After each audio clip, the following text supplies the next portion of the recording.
What's happening, folks? Back with another reaction, back with some more Alphaville, and we're back for the final tune on Prostitute 1994. Thank you once again to Yun, as well as all the folks following the Alphaville deep dive. And the final track is Apollo, who is a Greek god of a few different things. Archery, the sun. I think he is a son of Zeus, and I'm forgetting the mother. Zeus was, let's say, very busy and had children with many different women or goddesses.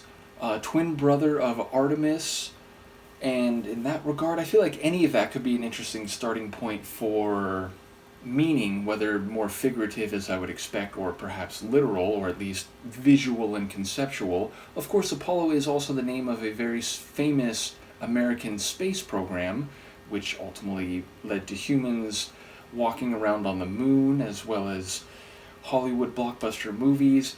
Nevertheless, I don't quite know which of those two might be more likely in terms of providing a premise or starting point for a song. Of course, it could mean something else entirely. It could be the name of a person in modern times. It could be the name of a pet. It could be a concept that is unrelated to either of those two possibilities. So yeah, I don't quite know where to take it. And of course it is a single word title, and even more specifically a name. So yeah, it's a bit cryptic. Let's just give it a listen.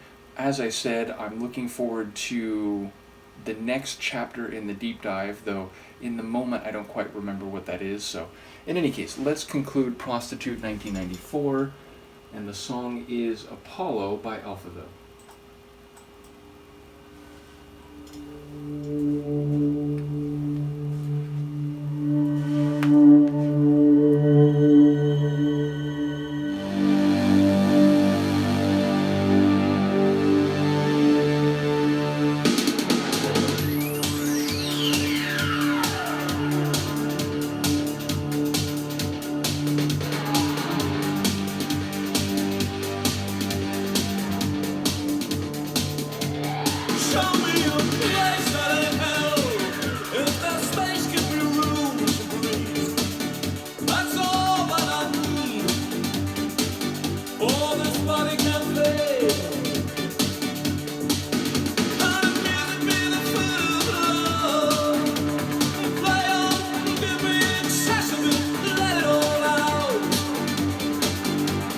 Please let me out, dear.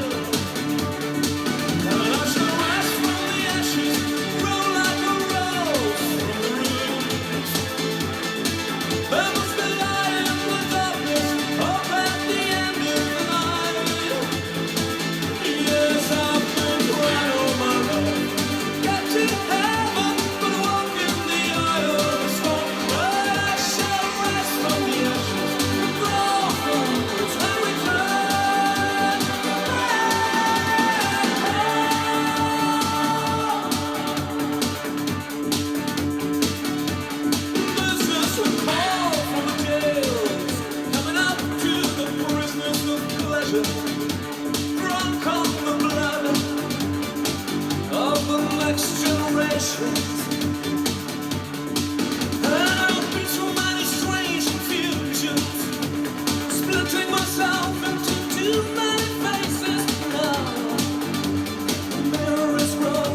an album closer, incredible. So, okay, number one, there's clearly like a 90s dance feel to this one, but in ways that that phrase would not completely explain, meaning there's some majestic soundscapes, there's some like synth pop type of melodic lines or noises, even if the whole time we're rocking away with the kick drum, and there's like a, again, early 90s like keyboard run that fits very much with the sort of dance floor stylings that I'm thinking of when I say that. But yeah, some different keyboard runs. Obviously, Marian's vocals here are incredible, like high, rich, powerful, expressive, emotional, and those backing vocals at the end, which again, I think that was a female, those were incredible and soulful, and it almost finishes with like a soul gospel choir type of vibe, even if the track is, again, very dance floor, but also very cosmic, which is interesting because like the lyrics, I don't know how to take it all. There's a lot of things happening. Like, number one, the main recurrent theme is that he's going to rise from the ashes, sort of like a phoenix. He's also talking about, like, what was it, the blood of the next generation. And he's talking about something up in heaven, but also, like, in the eye of a storm. So there's a lot going on, and, like, I don't know how it relates to Apollo. Certainly I don't think, at least, beyond maybe some figurative meaning that I didn't really pick up on, I don't think the Greek god is really in play here. But I was thinking for a moment, if you're talking about like rising from the ashes, I think it was Apollo 12, there was like, pretty infamously like a fire that like, I think killed a couple astronauts and, prevented the program from advancing in the way it might have, which is, of course, like why Apollo 13 was so, like, significant in the succession of that space program. But I don't think that's actually what's happening here, and I think, like, Marian's character, if you will, might be the embodiment of, like, humanity, or at least like modern humanity, and as I said, like speaking about the next generation, it might not be literally he is as a like individual biological organism who has died, like rising from the ashes, but it might be more conceptual or idiomatic. But yeah, like there's a real sense of like hope or optimism within the lines I did catch. And again, if you're in the eye of the storm, there's danger, there's peril, but you're in a place where there's some degree of clarity or calm. And, speaking about the heavens, of course, that could be space. And he's talking about, like, breathing room, like space to breathe. So, again, that suggests some degree of space in which clarity or tranquility can be achieved. But, yeah, heavens can also be more, like, in a supernatural or metaphysical sense or a spiritual sense. So it could be about like rising spiritually, or in terms of like your emotional state, not necessarily in a mythological or physical sense. So I don't really know what's happening, but the tidbits I caught lyrically are very intriguing, and I wonder how they connect together. But despite the dance floor rhythm, which had a lot of pace and all the lush sonic melodic elements, I do think, once again, Marian's vocals are the real star, like at the heart of the track. So, yeah, a remarkable and overwhelming, in a good way, like a very, like, striking conclusion to an incredible album. I'm looking forward to the next step. As I said, I don't remember in the moment what the next step is. I do think I have, like, I forget which track it is, but it's like a single release for one of the tracks on the album, which presumably has a couple different remixes. So yeah, I'll have to go, like, a long while back I downloaded a lot of the Alphaville material, and I just put them all in a folder as zip files. So I'm assuming I have the next album, like proper studio album, in the chronology, but if it's worth it to go through a couple of those like variants of whatever the single was, which in the moment I'm forgetting, basically I'll do whatever is the desirable next step when we come back for the next Alphaville reaction. So don't hesitate to comment in that regard. Do let me know what you think of this tune. Shout out to Alphaville, an incredible group, which again, growing up, like I knew like only like to the degree that I did know them through a couple tracks, which I don't think, when I began this deep dive, I was even recalling like specifically by name. So yeah, ultimately. Oh, and that's right. Again, I do have the like remixes of Forever Young from more recent times. So, yeah, that's another possibility. Either way, we'll do whatever is the best step. Shout out to Alphaville, shout out to Jan. Do let me know what you think, and I will see you for the next one. Peace.